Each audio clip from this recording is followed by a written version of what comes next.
Informasi selanjutnya, saudara, manfaatkan masa libur sekolah selama bulan suci Ramadan.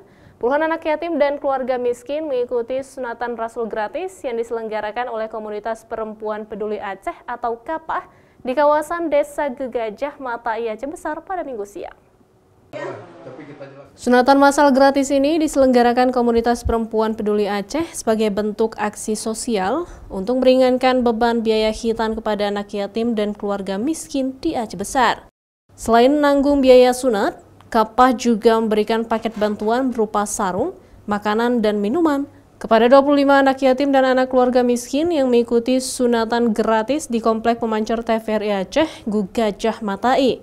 Kegiatan bakti sosial untuk meringankan beban biaya keluarga anak yatim dan keluarga miskin ini berhasil diselenggarakan juga atas dukungan dan kerjasama dengan Ikatan Dokter Indonesia serta donatur lainnya yang tergabung dalam KAPAH. Hari ini Komunitas Perempuan Peduli Aceh KAPAH melaksanakan sunat massal kepada anak yatim dan masyarakat yang kurang mampu.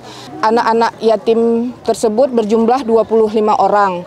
Alhamdulillah kegiatan ini juga atas support dan dukungan para donatur-donatur semuanya.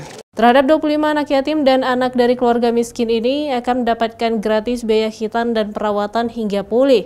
Diharapkan dengan adanya kegiatan sosial ini dapat meringankan beban biaya sunat bagi anak yatim dan anak keluarga miskin di Aceh karena biaya sunat secara mandiri tergolong mahal mulai dari Rp400.000 hingga hampir Rp1 juta.